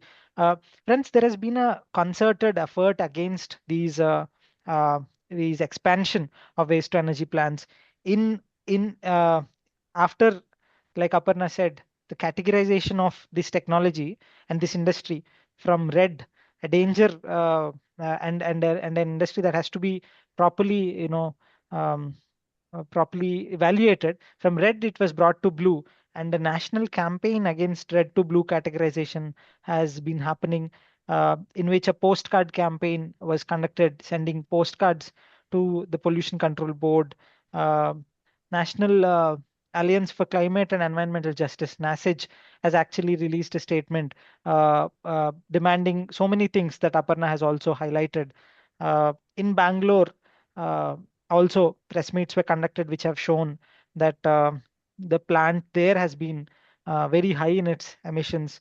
In Hyderabad, in Delhi, everywhere, people are coming together to say that you can't casually say that these are green solutions, that these are renewable energies, and just go away. That we will hold you to accountability.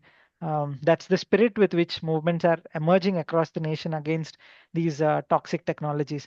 We will take some questions. Um, um,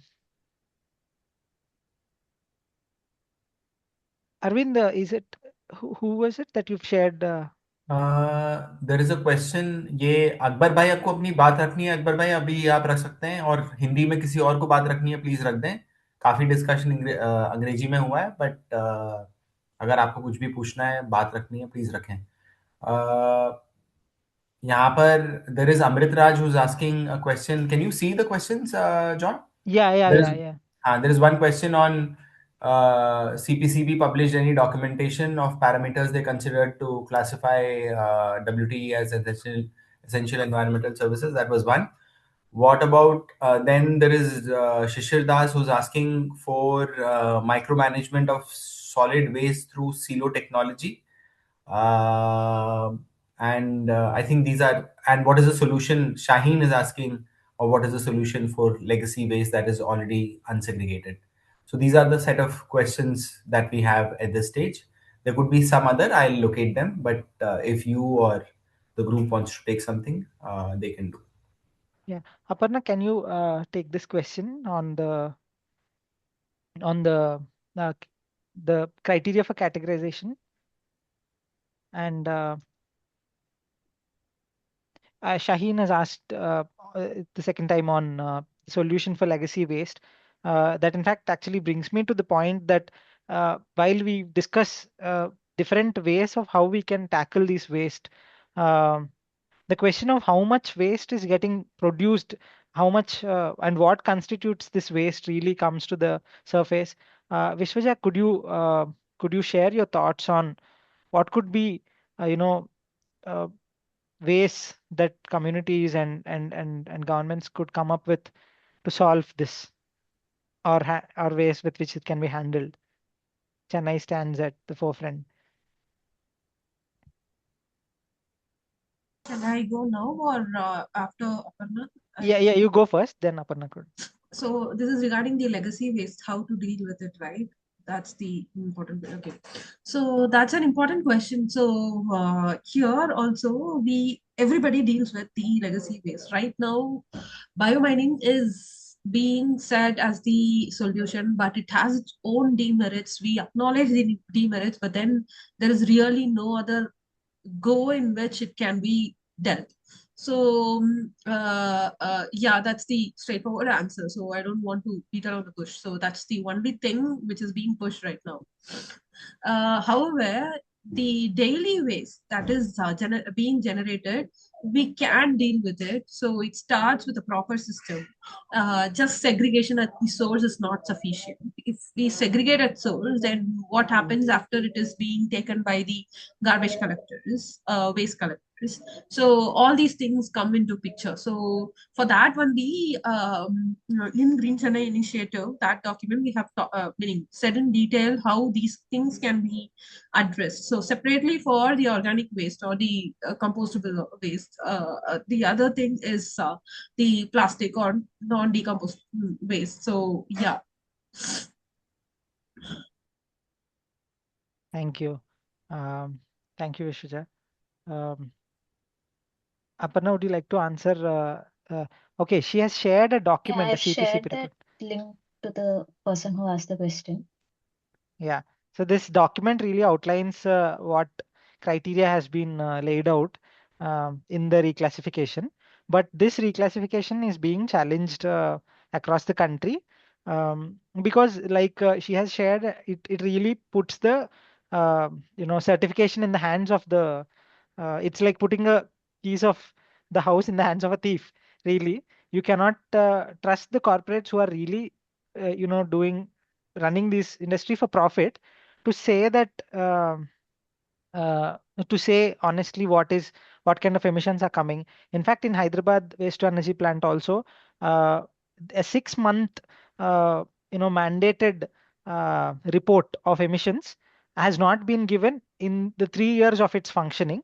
And only once the Supreme Court has asked the Central Pollution Control Board to come up with a report about all the waste to energy plants in the country, they have they have submitted their report, and they have submitted two reports in a duration of 1 month. So it's like that. Um, um, then um,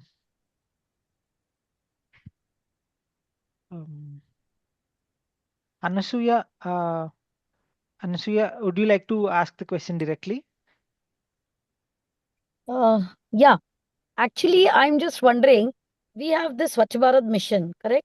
And Yeah. plus we have our waste management system, the contracts that are made. In that also segregation is being promoted. We have, I see activities where segregation and different types of waste handling is being promoted. Yet the government is now promoting WTEs. In Nagpur as such, we have not started anything as yet. But I really don't understand when we have so many systems and we are spending crores, which is 3 times, 4 times more the price of the WTs that the government is spending. Then, and also segregation. Then why do we need to actually think of WTs when it is a failure everywhere? Can't we somewhere address this? And what about EPRs, extended producers responsibility also, which the government has brought in? That it doesn't seem to be taken in anywhere. So why the WT is then when all this is already in place from the government? Thank you. Thank you. Sandeepana, would you like to take this question? What about extended producer responsibility? Government is promoting source segregation. Then how come waste to energy plant is also being promoted? Yeah, thank you for giving me this opportunity. Anyways, I want to share some views in front of you all also. If you थोड़े दिन से पहले, थोड़े सालों के पहले अगर आप देखें तो ये जो गार्बेज है ना, like if you go back to 2020 और beyond that, in 19th century, जब मैं छोटा था तब मैं देख रहा था, and I was witness for what I used to purchase. And अगर आप आपका जमाने में अगर देखें तो lot of products are packed in plastic packets. जब मैं छोटा था तो कुछ ना कुछ खरीदने के वास्ते अगर दुकान को गए तो मेरे को उन्होंने पेपर में रैप करके देता था. मैं वो चीज खा लेता था और पेपर जो है ना डायरेक्ट मैं जमीन के ऊपर डाल देता था, which is compostable to directly into the earth, which is not harmful at all. But अभी क्या हो रहा बोले तो अगर अपन बच्चों को बाहर भिजा दिए तो उन लोग कुछ खाने के वास्ते अगर परचेज कर रहा बोले तो everything is wrapped into A plastic. The government has promoted that beyond 40 microns plastic is not allowed and single use plastic is not allowed in this country. But if you see the multinational companies, they are still producing this below 40 microns plastic, no, like Clinic Plus, like Britannia biscuits and everything. Even if you look into this cigarette packet also, the wrapper which is wrapped to the cigarette packet, it is not 40 microns. Why the government is shutting down their eyes on these multinational companies? अगर अपन ये जो companies के ऊपर ज्यादा pressure डाल के ये जो प्लास्टिक आप प्रोड्यूस कर रहे हैं इसका मार्केट से रीटेक करने का जिम्मेदारी आपका है बोल के अगर गवर्नमेंट एक स्ट्रिक्ट लॉ लेकर आए तो then these fellows will not produce this plastic. The basic problem is with waste to energy plant is ये जो प्लास्टिक है ना ये डायरेक्ट कूड़ा जो है ना डायरेक्ट लेकर जाके उन्होंने वेस्ट टू एनर्जी प्लांट में डाल दे रहे. इससे क्या हो रहा जो वेस्ट गैसेस जो प्रोड्यूस हो रहा ना जैसे कि अभी सब्जी ने बात करे ये गैसेस जो है ना डायरेक्टली एनवायरनमेंट में घुस जा रहा. इधर जो कम्युनिटीज नियर बाय रहते हैं ना इन लोगों का हेल्थ जो है ना इफेक्ट हो रहा. अगर आप कुछ झाड़ जला दिए नहीं कुछ पत्ते वगैरह जला दिए इससे अपने को अपना सेहत के ऊपर कुछ भी इफेक्ट नहीं गिरता.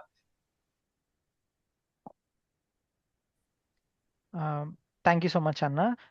And to add to what Sandeep Anna has said, basically that all these Plastic fast जला है moving. बोले तो you can feel the difference. Taking any severe action against this plastic जो yes fast moving products जो है ना उसमें then the garbage can be somewhat it will be managed. I think so. This might be the good solution to manage the waste management. So this is my answer. Thank you for giving this opportunity. Thank you, Anna. मैं याकूब बोल रहा हूँ बहुत. I am Yakub calling from Rajasthan. Actually मेरा chat box काम नहीं करा, मैं मैसेज नहीं कर पा रहा हूँ, इसलिए मैं बोल रहा हूँ. तो मुझे समय दे दीजिएगा तो फिर मैं बोल सकता हूँ कुछ बात करने. ठीक, बोलिए याकूब जी. हाँ, तो मैं राजस्थान उदयपुर से बोल रहा हूँ. अब नेशनल हॉकर फेडरेशन के साथ काम कर रहे थे. दो मोटी मोटी बात मैं कहना चाहूंगा. जो वेस्ट मैनेजमेंट की बात चल रही, प्लास्टिक वेस्ट की बात चल रही, तो एक हम लोग हॉकर्स के साथ प्लास्टिक फ्री अभियान में हम लोग काम कर रहे हैं. मैंने राजस्थान में राजसमंद में स्ट्रीट वेंडर के साथ प्लास्टिक फ्री जोन बनाया म्यूनिसिपल कॉर्पोरेशन के साथ. और वहाँ कोई भी जो कस्टमर्स वगैरह आते हैं वो प्लास्टिक की थैली वगैरह कैरी बैग वगैरह नहीं लाएंगे, न ही जो वेंडर से वो इन लोगों को सामान देंगे उसमें. तो वो एक अभियान किया हमने. पूरा पूरा एक प्लास्टिक फ्री वेंडिंग जोन बनाया. सबको कपड़े की थैलियां म्युनिसिपल कॉर्पोरेशन की तरफ से दी गई. तो ये तो एक अच्छा अभियान है, लोगों के अंदर प्लास्टिक को कम उपयोग करने की बात चले. लेकिन सेकंड, जितना भी जो वेस्ट मैनेजमेंट की वेस्ट पिकर्स की जो बात हो रही है, तो यहाँ पे उदयपुर, राजसमंद, जयपुर, हर जगह म्युनिसिपल कॉर्पोरेशन ने कॉन्टेक्ट दिए हैं बड़ी बड़ी कंपनियों को, जो वो सारा वेस्ट उठा कर उसको डंपिंग यार्ड में ले जाकर डालते हैं. डंपिंग यार्ड में थोड़ा बहुत सेग्रीगेट करते हैं, वो करते हैं. उसके बाद वो जो प्लास्टिक जो होता है उस प्लास्टिक को इकट्ठा करके कुछ कंपनियों को, ठेकेदारों को देते हैं. वो ठेकेदार उस प्लास्टिक को बेचते हैं जलाने के लिए. कहाँ? जितनी भी यहाँ राजस्थान में सीमेंट की फैक्ट्रियां है, दिल्ली में है या राजस्थान में है, तो वो लोग म्युनिसिपल कॉर्पोरेशन उनको प्लास्टिक बेच रहे, एक तरह से बिजनेस कर रहे. उस प्लास्टिक को वो लोग भट्टी में जलाते हैं. जब हमने कहा भाई ये क्या, वो कहते हैं हम तो इसका निस्तारण कर रहे हैं और इससे पोल्यूशन नहीं होगा, हम कुछ केमिकल इस तरह का करके करते हैं तो जिससे एनवायरमेंट के ऊपर कोई इफेक्ट नहीं होगा. लेकिन मुझे नहीं लगता कि प्लास्टिक के अंदर ऐसे कौन सा प्रोसेस करेंगे जिससे उसका जो धुआं निकलेगा वो बिल्कुल ही एक तरह से खतरनाक नहीं होगा. तो ये म्युनिसिपल कॉर्पोरेशन की जिम्मेदारी होती है. जैसे आपके यहाँ ट्रीटमेंट प्लांट की बात चल रही थी कि आपके यहाँ जो भी हैदराबाद में जो है वहाँ है, यहाँ ट्रीटमेंट नहीं, यहाँ तो सीधा उल्टा वो कलेक्ट करके म्युनिसिपल कॉर्पोरेशन ही वो वेस्टेज को बेच रही है प्लास्टिक को. और वो प्लास्टिक जाकर उन फैक्ट्रियों में जाता है, फैक्ट्रियों में भट्टियों के अंदर उसको जलाया जाता है. तो ये एक बहुत बड़ा एक तरह से क्रूशल स्टेज मुरा तो एनवायरमेंट को खराब करे. तो इसके अंदर गवर्नमेंट की पॉलिसी क्या है, हम लोग क्या कर सकते हैं, या म्युनिसिपल कॉर्पोरेशन पे कैसे हम दबाव बना सकते हैं, ये थोड़ा सोचने का विषय है. तो ये बात मैं शेयर करना चाह रहा था. मेरी अपनी बात खत्म हुई. बहुत धन्यवाद याकूब जी. Arvind, would you like to quickly translate that? No, I'm only saying that what Yakubhai has said, that this to address the question of plastic and excessive plastic usage, he is representing street vendor unions and networks, and they have managed to work with the Udaipur Municipal Corporation and establish plastic-free vending zones, which addresses the question of how do we reduce plastic. But also, he's highlighting that there are other issues as well, that aside from the waste to energy plants, the way everything is being given out for contracts, the whole waste management process and system is contract based, and they are fighting against that. Right. Yeah. Thank you. Friends, a recurring question in the chat has been, what is the way then, if not this? In fact, the question should actually and can actually be seen as, why is there this much garbage? Why is there this much waste? Uh, Ranjit was saying how much garbage is getting produced every single day in Delhi, and I shared about Hyderabad. So these are only from the metropolitan cities, and if you look at across the country, uh, like Sandeep Anna was saying, the FMCG companies, fast moving consumer goods, uh, these companies and their packaging materials are all not really, they are actually compliant, because if you look at the single-use plastic that is banned in this country, it's a very small uh, bunch of articles that were banned, such as earbuds, such as small spoons, or small covers that street vendors or hawkers use, but that doesn't really constitute the majority of the plastic that is coming into the market, into the production of the citizens. It's actually the FMCG companies. It actually the question moves to who is producing these plastics, which is petchem industries. Yeah, Vishwaja, would you like to add? Yeah, so yeah, exactly. Thank you so much for bringing up this point, John. I'm sorry I'm not able to turn on my video, but then exactly. So in the Great Green Chennai initiative, also the fundamental point that we wanted to propose is that we can bring in multiple solutions, but then at the end of the day, the primary question of who produces it, or how the things are being sold to us. So sorry, so these things are the fundamental issue. So sorry, so that's my daughter, that's why I'm keeping my video off. So the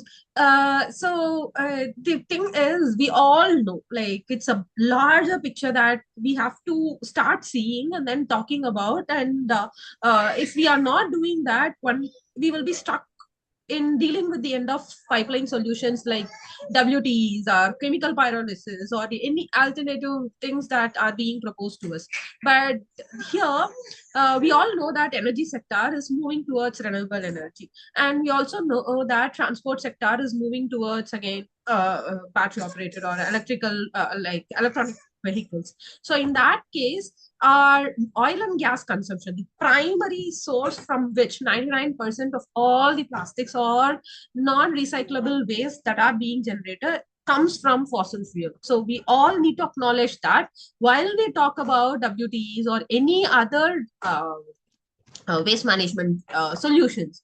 So in that case, since the energy sector and transport sector are moving towards more sustainable alternatives, the fossil fuel industries, especially the oil states of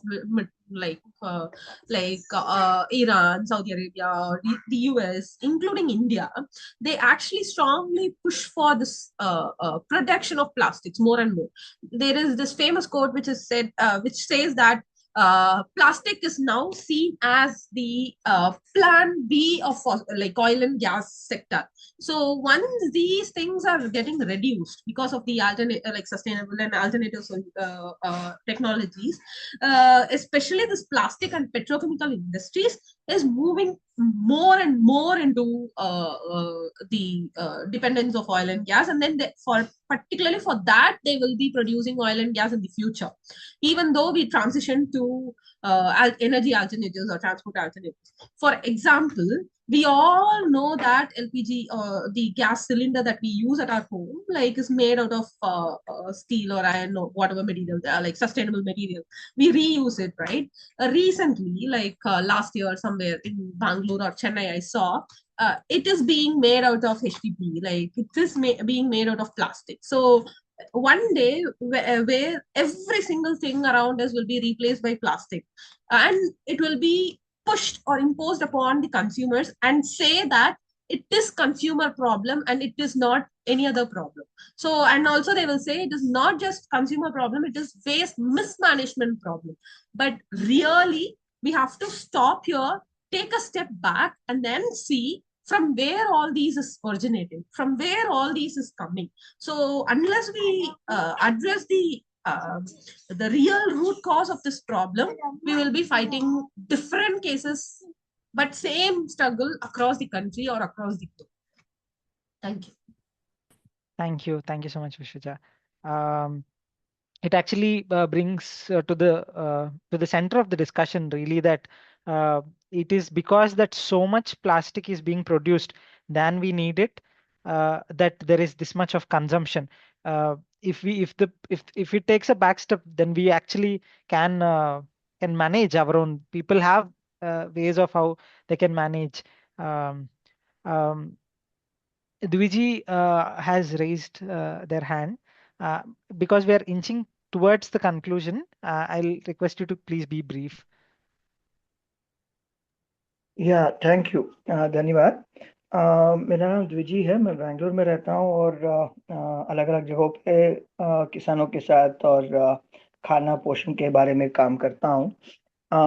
और मैं actually my training is in engineering और technical, and long ago I worked on, before my engagement with people's organizations, I was working with a private company and we were trying to design technology solutions for waste to energy. So plasma incineration was my specialized field. तो एक चीज जो मैं यहाँ पे लोगों के सामने रखना चाहता हूँ, सवाल है एक तरह से कि कितने जगहों पे ये इंटीग्रेटेड है वेस्ट सेग्रीगेशन के साथ। बिकॉज बहुत पहले 18 साल पहले जब हम इस पे काम कर रहे थे, तो हमें जो रंजीत जी ने जिक्र किया कि कैलोरीफिक वैल्यू बहुत कम होता है मिक्स्ड वेस्ट का, तो मगर जो सेग्रीगेटेड वेस्ट है उसका कैलोरीफिक वैल्यू ज्यादा होता है। एंड इस कारण से मैं इन चीजों से पीछे हटा, क्योंकि कोई इंटीग्रेशन नहीं था सेग्रीगेशन के साथ। और ये अभी जो चर्चा चल रही है उसके साथ जुड़ता है, this ties in with the discussion right now about looking at what is a comprehensive solution. And comprehensive solution can not be one plant. एक प्लांट लगा के हम पूरे दिक्कत को या कोई जो अभी जो चुनौती है उसको एक प्लांट या एक टेक्नोलॉजी के साथ हम डील नहीं कर सकते हैं। अभी जिंदगी ऐसी हो गई है, जीवन ऐसा हो गया कि इंटीग्रेटेड सॉल्यूशन चाहिए। तो मुझे बस ये सवाल था वक्ताओं से कि कहीं पे भी क्या वेस्ट टू एनर्जी इंटीग्रेट हुआ है सेग्रीगेशन के साथ, मॉनिटरिंग के साथ, कम्युनिटी पार्टिसिपेशन के साथ। बस यही एक सवाल था। Thank you. Thank you so much Dwiji ji. Actually जितना हमने काम किया है देश भर में, सिटीज में, जहाँ भी कम्युनिटीज इसको रेसिस्ट कर रहे हैं, वो हर जगह पे हमने ये देखा है कि ये सब अनसेग्रीगेटेड वेस्ट है।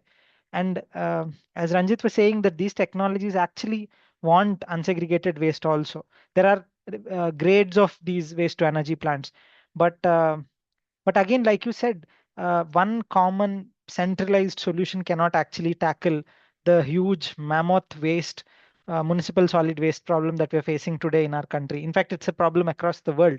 It's not just India's. The solution, we're not sharing any solution. In fact, this discussion is a discussion inching towards debating and discussing such aspects. But what we have been thinking is that the center of the discussion should also move towards production. Why is this much of waste being produced and what constitutes this waste, which is basically plastic, and petrochemical industries are at blame for this. And again, someone was asking, what about extended producer responsibility? I wanted to share that a lot of these companies actually sell plastic credits to these companies. And with the new solid waste management rules, bulk waste, bulk waste certificates can also be produced by these waste to energy plants, which can say we are managing this waste properly, and therefore we can sell you these certificates. So that's what these plants can tell to companies. So companies are happy because they have EPR compliance. Waste to energy plants are happy because they're getting money. They're getting money for setting up these plants cheaply at throwaway prices of land, and then selling this electricity at high tariffs. So the solution really, we should imagine collectively, is that it can lie only at decentralized community level, where plastic waste generation doesn't happen. We move towards a circular economy, where we move towards a zero waste model, where waste pickers, people who are trying to, these models actually sideline waste pickers who are actually environmental defenders, who are picking up plastic and recyclables from these waste. Now waste to energy says, just sideline all of them and get all the waste to me, and just let's just burn it. So a solution that really puts communities, puts waste pickers, puts environment at the middle of the discussion is only a decentralized model, where wet waste could possibly handled by different methods. Bulk wet waste could be handled at their own levels. Apartments could handle composting units, whereas dry waste can be minimized. Production of dry waste could be minimized, and it could be handled at the level of production itself through community-led dry waste collection centers, and a drastic reduction in the usage of plastic itself. Because no plastic is safe plastic. They say words like food grade plastic, this plastic and that plastic, and trust me, there are 16,000 and plus chemicals in every plastic that we use. And today there is only enough research to prove that a certain number of them are very, very toxic. Enough research hasn't even been done on plastic that we're using very, very casually, that we take for granted. Every piece of plastic that we use emits emits toxicity. And every plastic that we use really is harmful to our health and the health of the environment. Um, we are thankful to all of you for joining. It has been a very, very fruitful discussion. I thank the speakers, Ranjit, Vishwaja, Sandeep, and Aparna for sharing uh, their uh, their presentations. Uh, there is very less time, but I'll permit Akbar Bhai to share very briefly. Akbar Bhai. Akbar Bhai has a point, and Leon also has his hand up. So I don't know, these two people maybe. Yeah. Akbar Bhai and then Leon. Akbar Bhai, please, आपका बात रखिए.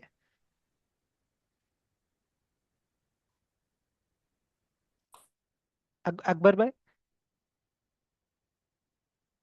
Leon, would you like to go?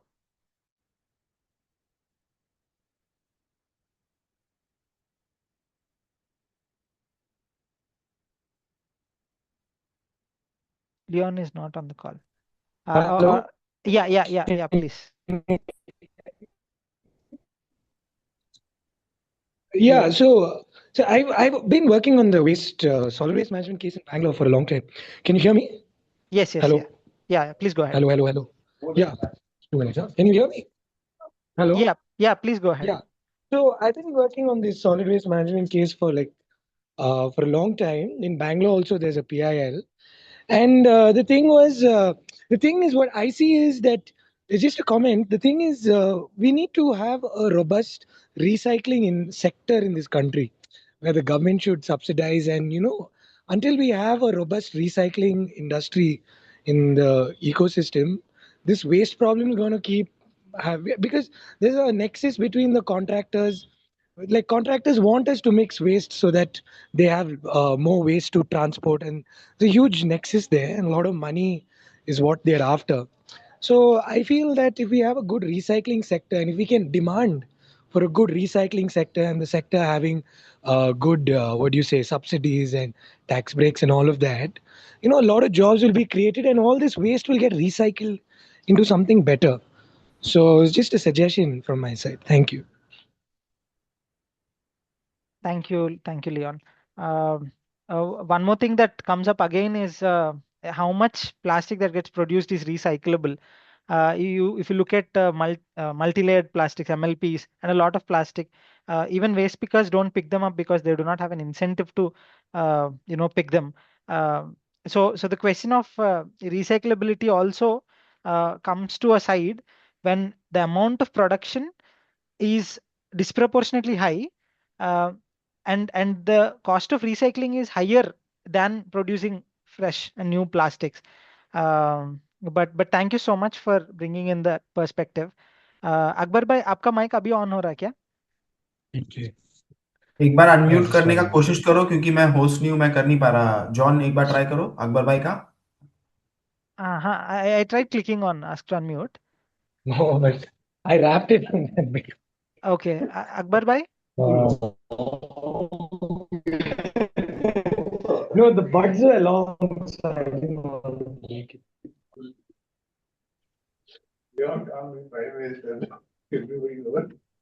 No, I think go ahead, Yeah, John. yeah. Friends, once again, I would like to thank all of you for your time. Thank you so much for joining in this important discussion that's affecting all of us. We might not notice why we might not have noticed before, but this actually is a huge contributor to the pollution, air pollution, and AQIs is affecting all of us. Environmental journalists, environmental researchers, students, activists, on-ground communities, a big number of all of you have joined, and we thank you all of you uh, for your time on behalf of the National Urban Struggles Forum. We are a group of activists and network from across the country who give solidarity to urban movements and urban movements. Standing on the issues of housing rights and the allied issues of urban space. So we would be happy to have you join us. We'll share these programs in the same spaces as we've shared today. Thank you once again, and good night.